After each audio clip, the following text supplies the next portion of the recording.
what do you think about the Ravens quarterback situation? It's going to be interesting because, you know, in the NFL and like most sports, you kind of have a window of opportunity to have a championship type team. So the Ravens, they obviously won their Super Bowl, kind of had some flux, you know, up and down years. Now it kind of seems like, okay, this window of really making a push with this group, with this defense, offense, it's like kind of getting narrow and narrow. So if Joe Flacco comes out and he's 1-3, and you got Lamar Jackson back there, and the crowds, you know, people want the new shiny toy. They want to see something different. So if they start calling for Lamar, what are you going to do? You know, are you going to put Lamar in? And then if Lamar does well, then, you know, I don't know. It's a tough situation. It's a similar thing with the Browns, you know. People say, well, why don't you just start Baker? Because if you start Baker and he does bad and you pull him, that breaks his confidence. But if you don't start him and you let Tyrod, you know, so if Tyrod goes in and they start off 1-3, 2-2, I mean, that's obviously a drastic improvement from last year. So you can make the argument that, you know, they're still gelling, they're still trying to do this. Honestly, I think Hugh Jackson is just trying to buy time. That's my personal opinion. But I feel like Baker Mayfield will seed the field. And to me, Baker Mayfield is the kind of personality. Once he's in there, he is not relinquishing the right. So Tyrod knows this. They have a brotherhood going on. They got their little RV and their little training camp vibes. But at the end of the day, you know, because I've been on teams. And you're close with your teammates. But when you have somebody in your position vying for the same playing time, you know, you love them. But at the same time, you want the playing time. So it's going to be interesting. Let's see. Shout out to Vikings Nation. I love them. They're super supportive, have helped me, you know, very early on in this hot takes journey. So shout out to them. Are the Vikings winning the Super Bowl?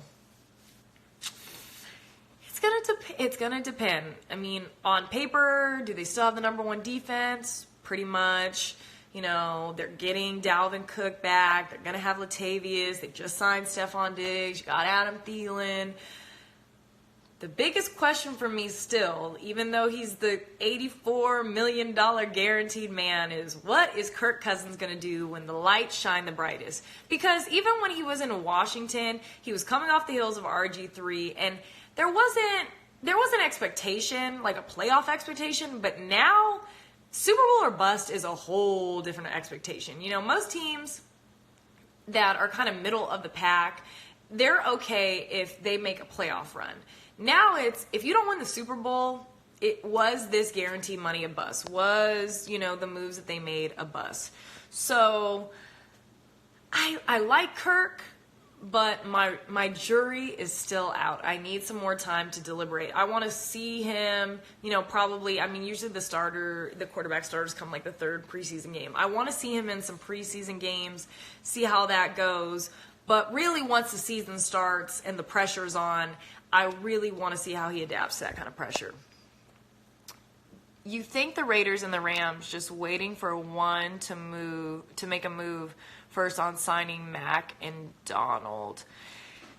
See, I understand the politics of teams, but at the same time, you got to take care of your players who have been there for you. And in Mac and Donald, you have 2 defensive players of the year.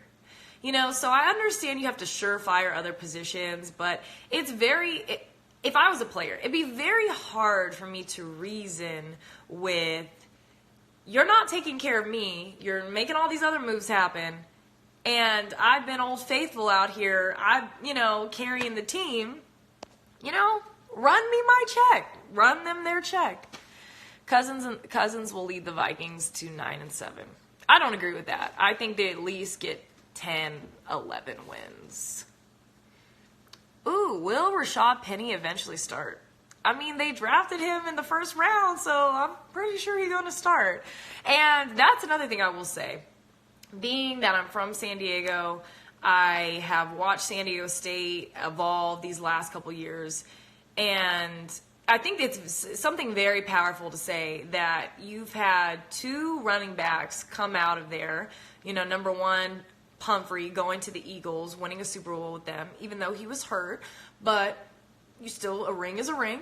And Rashad Penny getting drafted to Seattle in the first round. I mean, that's very big moves for a school that doesn't really get a lot of respect because of its conference.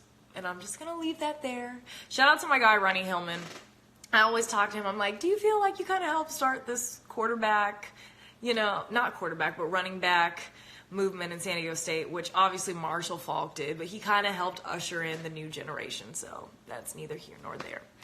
But keep your all's eyes on Rashad Penny. I think he's going to have a really solid year. And I pray for my Seahawks he has a solid year because I need a good back in my life in Seattle. I mean, I need a line for Russell Wilson, but I'll take a good, consistent back. I am just so happy the Eddie Lacy experiment is done and over with.